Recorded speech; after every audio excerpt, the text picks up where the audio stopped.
Will you please welcome Randy Gage?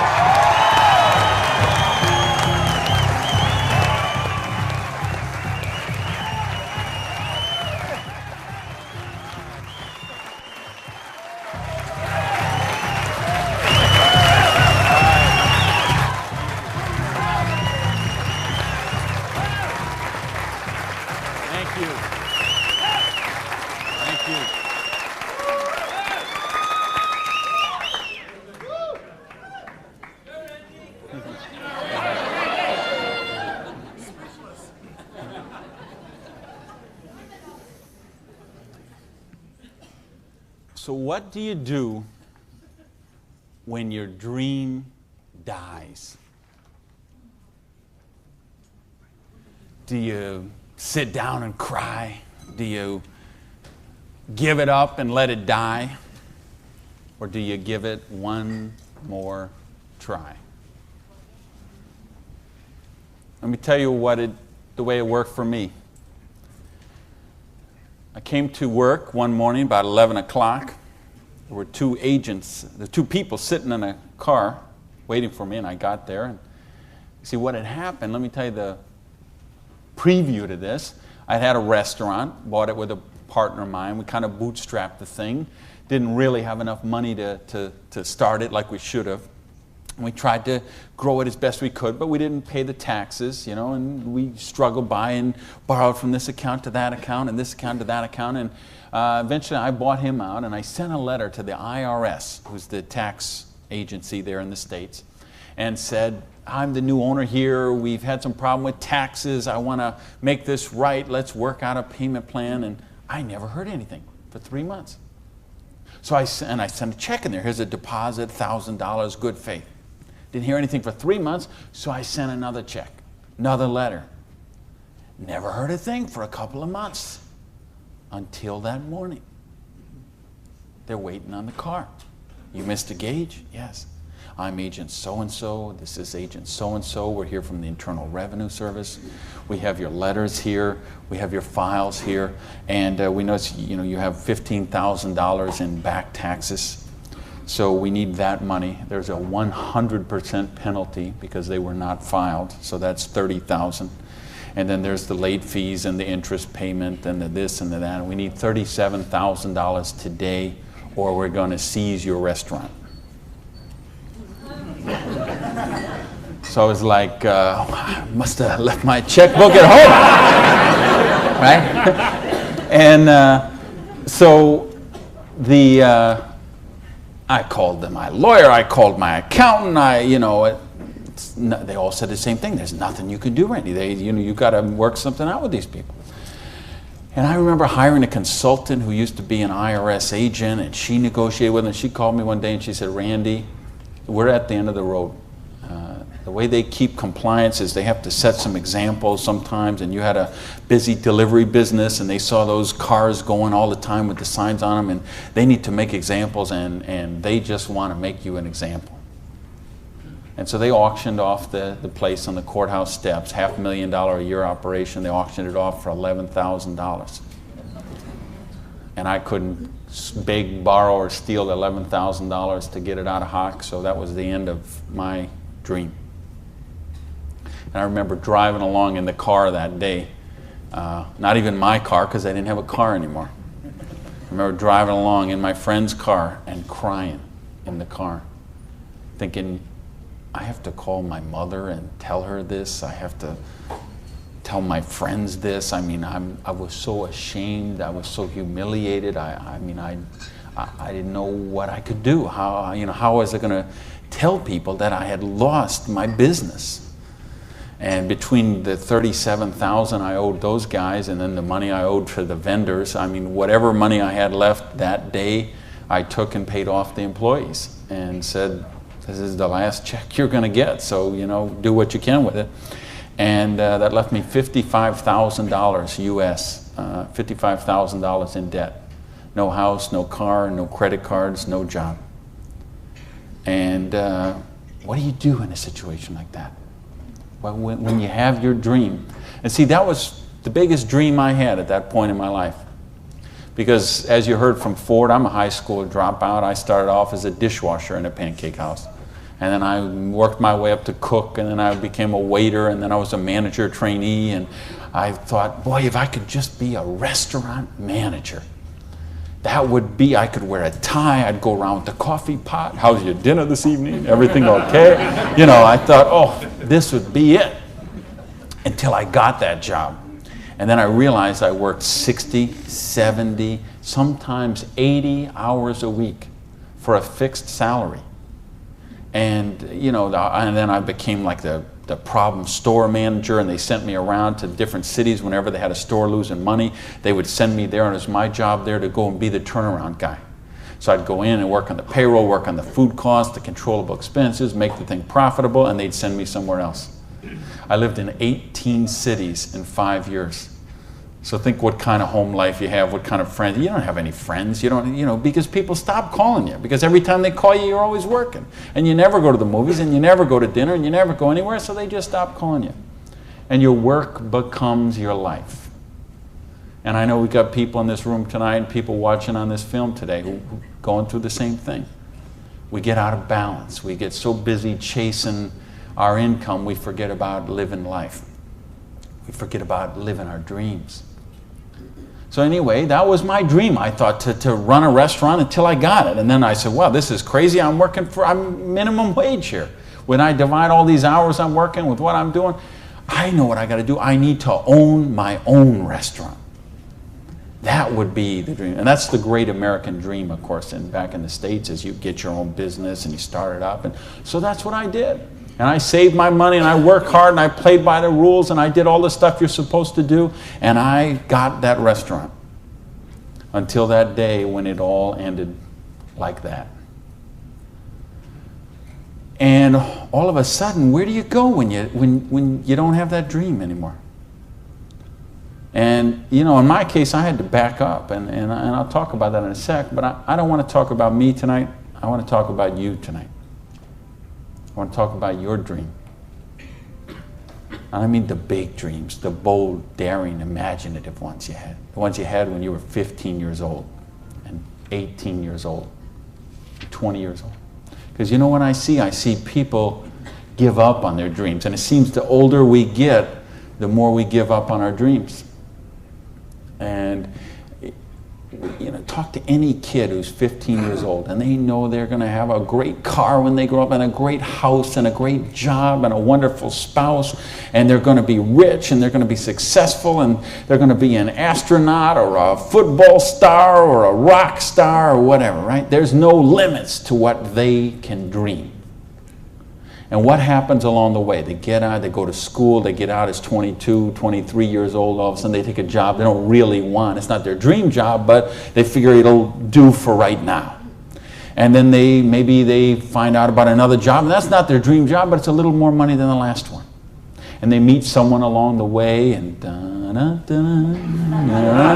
all of a sudden there's two, and then there's a little baby on the way, and there's another baby, and then there's diapers and formula and braces and all of those kind of things. And all of a sudden they take another job that's 500 miles away, but again, it pays a few $1,000s more a year, so they take that job. And all of a sudden you're 35 years old, you're 45 years old, you're 55 years old, and you forgot about your dreams.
of the best-selling cars.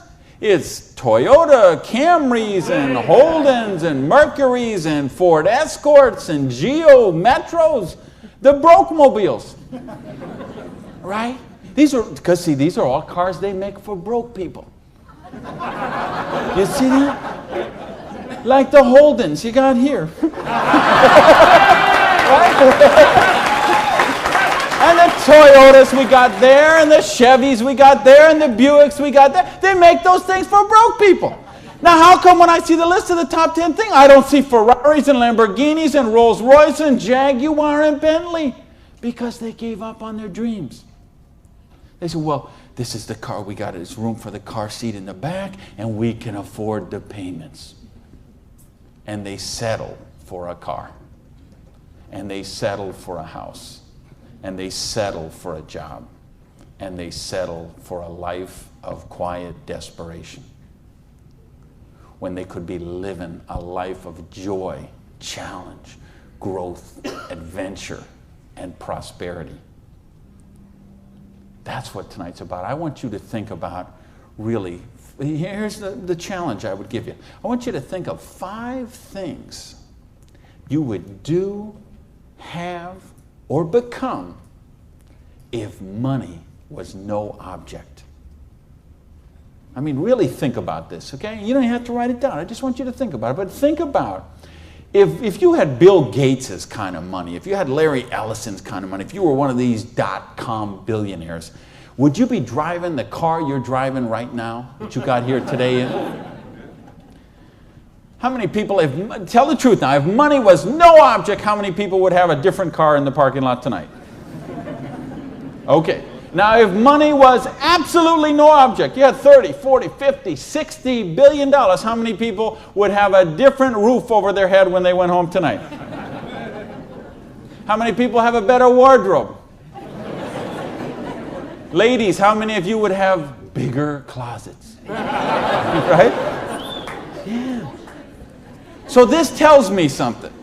This tells me you do have dreams and you want to live them, or you wouldn't be sitting here tonight. See, most of Australia tonight, most of New Zealand tonight, most of the United States, UK, everywhere where they're watching this video,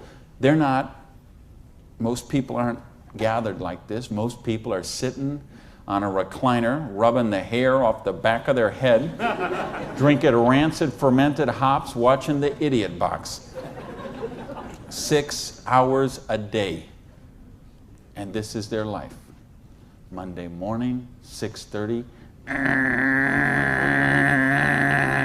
the alarm clock goes off. And they hit the snooze bar. If I could just get 15 more minutes. And they wait 15 more minutes, and they hit the snooze bar again, and they get 10 more. And then they got to get up, and they rush in the shower, and they jump in the car, and they buy their breakfast through a drive-through somewhere, and then they go to a job they don't like or actually hate.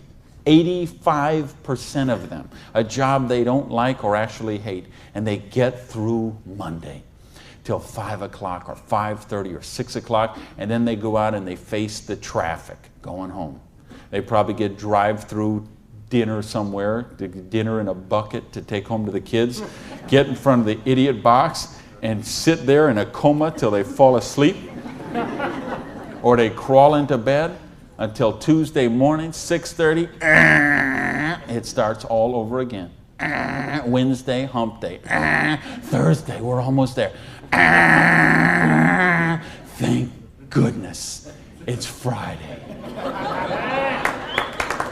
Because you know what Friday means, right? Because Friday means somewhere near the end of the day, the boss is going to say, hey, here, boy. You're going to get out that little paycheck, and they're going to get that paycheck, and for one brief moment in time, it's going to feel like it's theirs. But we know it isn't theirs, is it? Because they got all those little window envelopes from the credit card company just waiting for them, and that money is spent long before it ever got there. But for this one brief moment in time, it feels like theirs. So I don't know what they do here in Sydney, but I know what they do in the States. They go out to Pizza Hut. All right? So it's off to Pizza Hut for a deep dish, meat lovers, extra cheese, extra meat, but, you know, Diet Pepsi because I'm trying to hold my weight, you know? And off to the Pizza Hut, and then it's off to the neighborhood video store where they rent 3, 4, 5, 6, 8, even 10 videos to get them through the weekend, and they will spend their entire weekend sitting on that same recliner, rubbing that same hair off the back of that same head, drinking the same rancid fermented hops in a coma all weekend long, video after video after video, so they don't have to think about their life of quiet desperation until Monday morning, 6:30, when it starts all over again. This is life for a lot of people. This is life for millions of people. They're missing out on the real life. They're missing out on the real joy. And I don't want that for you. I didn't come 12,000 miles here to tell you what you want to hear. I came to tell you what I think you need to hear. We got a business here that offers you a chance with unlimited income potential. It's a business to help you be successful while you're helping other people reach success. You choose the hours you work. You pick the people you get to work with. I mean, do you know what a joy that is? Just to be able to pick the people instead of those slobs you're working with. Right? I mean, the tax advantages are extraordinary. The travel opportunity, if you're like me and you love to travel the world, the travel opportunities in this business are simply amazing. Okay? So what's it take to do the business? Well, it doesn't take a lot of money. This is a very low startup cost business. It doesn't take a lot of time. This is a business you can start in 7 to 10 hours a week. And what I'm going to share with you tonight is a 2 to 4 year plan. So you say, is this a get-rich-quick scheme? Yes, as a matter of fact, it is. Okay? Because anything that can get you rich in 2 to 4 years is a get-rich-quick scheme as far as I'm concerned. Because what are most people doing? They're doing the 45-year plan, which is they get a job around 20 years old, they work for 45 years at that dead-end job they don't like or actually hate, and retire around 65 years old and try to live their golden years on half of what they couldn't get by on when they worked. Do you get that? You know, your retirement's about half of what, you know, and I've been in all the country I've been in, I can't tell you how many different countries, and I've been in socialistic countries and free enterprise countries and everything in between, and I can tell you the retirement security, it's the same in all those places. Your golden years, if you're counting on the government to take care of you, if you're counting on pensions to take care of you, you're looking at living your golden years on 50% of what you can't get by on right now. So if your idea of your golden years is walking your poodle around the block, good luck to you. But if you think you're going to travel the world and go see your grandkids and live a wonderful life of leisure, you better take a very good look at what we've got to show you tonight. Because you've got to control your own destiny. You've got to control your own income. You've got to control your own retirement security. And that's one of the biggest benefits of this business. So it's a 2 to 4 year plan, takes 7 to 10 hours a week. It doesn't take a lot of money.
different city working with a long distance line instead of being at church. But you know what happened? I tithe 10% of every penny I make to my church. And I make a lot of pennies these days. Okay, some Sundays, we seat 800 in my church. You know, some Sundays, they put that basket around and it starts here and it goes all the way down the aisles, all that just like that. And do you know sometimes the check that I put in there equals the checks of 799 other people all added together? That's what missing a few days of church did for me. Gave me time to serve on the board of the church, 2 years as the president, a couple years more as the Blue Ribbon Committee. I've been able to contribute to the church. I've been able to teach a class on prosperity on that. See, I couldn't do that when I was broke. Do you really get that? You can't do these kind of things when you're broke. You can't help your kids when you're broke. When you're so busy trying to pay the bills, you're so busy trying to cover the mortgage, you're so busy trying to pay the rent, you can't live life. And that's not the way life is meant to be lived. I came here because I want you to have an amazing life like I have. And believe me, I have an amazing life. I live in my dream home. I live on the ocean, okay? I go to bed every night, I hear those waves crashing on the shore. I wake up, I go down, and I got a beautiful car to get into. I have beautiful people in my life. I have wonderful health. Everything is, I make more money every year than I did the year before. I am living a dream that is just wonderful. But I made some sacrifices along the way. And that's what I'm saying to you. Make some sacrifices. Take 2 to 4 years, make a commitment. When you walk out of here tonight, make that commitment. Not to your spouse, not to your sponsor, not to me, not to yourself. Make a commitment to yourself that you're worthy, that you're worth it, that you will think back. And that's what I want you to really do, is say, okay, what were your dreams when you were 15? What is the house you would live in if money is no object? Do you have a picture of it somewhere that you carry around to fuel you? What is the dream car you want to be driving? Is it a red Lamborghini Diablo, Ferrari Testarossa, Bentley, Viper? What is it? Do you have a picture of it in your wallet? You got a picture of it in your planner? You have a dream board with it up somewhere? You got it up on the mirror in the bathroom? You got it up on the refrigerator in the kitchen? How much time you want to spend with the loved ones in your life? How much money you want to give to charity? I had lunch. Funny, I just got invited to be on the board of directors for the Florida Philharmonic. I'm so honored they asked that, and I'm proud to be a supporter of them. I'm so proud to be a supporter of the opera and the Young Artist Program and all kind of charities. Fascinating thing, though. I had lunch with the guy who invited me to be on the board. He gave $1 million to the Philharmonic this year. $1 million so they can play beautiful music. That's money. That's money with a capital M. That's living a life of dreams. That's living a life of wonder, of joy, of adventure and growth. And that's what I want for you. But you got to know what that is. So please, those 5 things, what would they be? And maybe you're going to give $1 million to your church, temple, or synagogue. Maybe it's you want to take a year off and study ballet. Maybe you want to take 6 months and go on a cruise around the world. Maybe you want to fly in all your family from all over the world and have a reunion. Maybe you want a house in Paris and a house in Hawaii and a house in San Diego and a house in Berlin. I don't know what it is for you, but you have to know what it is. Or nothing I'm going to talk about tonight is going to make any sense to you. You'd be better sitting home watching Survivor, Big Brother, Fear Factor, whatever one of those shows. You could sit watching any one of those shows instead of be here tonight. Because if you're here tonight, you got to know what your dream is. And we can show you. I will draw out on this board. I will draw out a way and show you how you can live those dreams. And I'll show you how to build some residual income, some retirement security, and you can just do the numbers yourself, okay? And you could say, all right, is there any of those 5 things that I would do, have, or become that I can get with what I see here on this board? The difference is, and here's the secret, okay? You wonder, okay, I know there's nothing for free. There's always a cost. Here's the thing. Here's the secret of everything I'm going to talk about tonight has to do with leverage. It's getting you out of the trap. And there's a big trap, okay? And this is the trap. It's people trading time for money. You work 40 hours, you get paid for 40 hours. So you work 40 hours and you get paid $400 a week. If you're sick half a day and you only work 35 hours, you get paid $350. If you need some extra money because there's something that you want to do, you put in some overtime, so you work 45 hours, so maybe you get $450. Well, you know what? That is trading time for money. Time for money. Hours for dollars, hours for pounds, hours for dollars, hours for cougar rands, whatever the currency is. If you're trading time for currency, you can't get wealthy. It's a trap. You got to put some leverage to work somehow to get out of that, because this is what keeps people broke.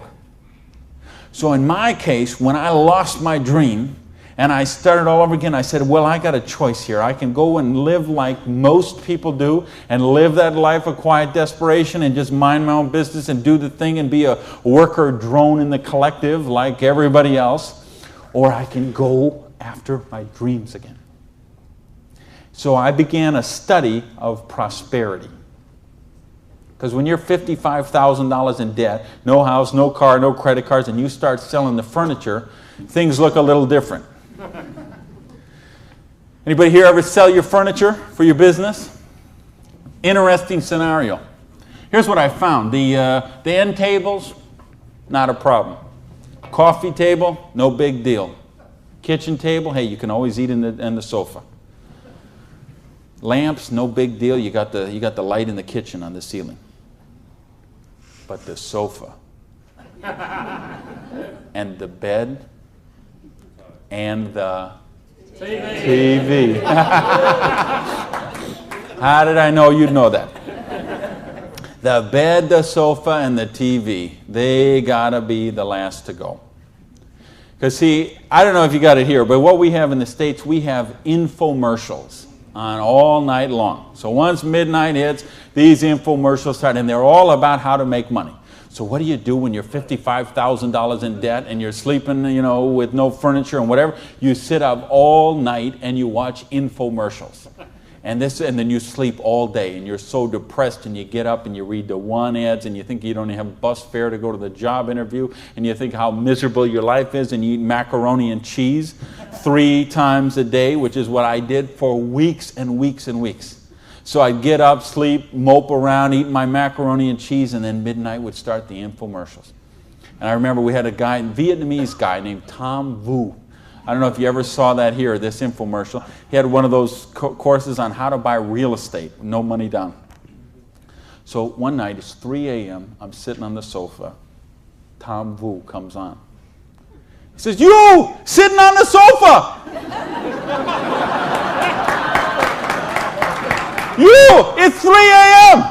Now I know he's really worried, because it's 3 a.m. I'm sitting on the sofa. He said, "You sitting on the sofa at 3 a.m. Your wife's asleep. Your baby's asleep. You are a loser. Nobody cares about you. You are a loser. If you don't buy my program, you deserve to be broke."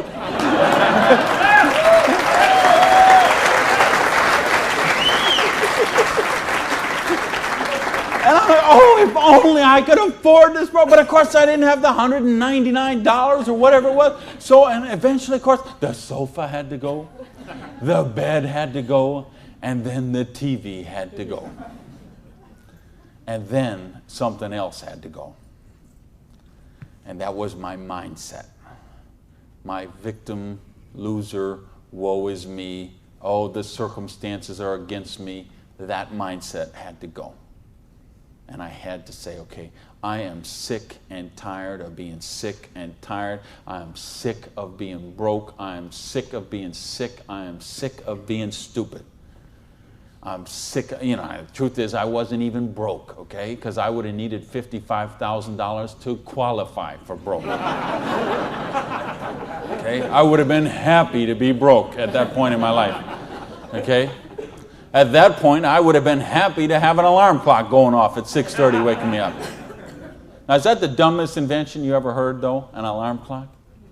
You're supposed to wake up when you finish sleeping. But Right? What do? We stuck in the thing. So now at this point, I wouldn't have been happy with an alarm clock. Okay, but I started a study of prosperity. And here's what I found. 2 secrets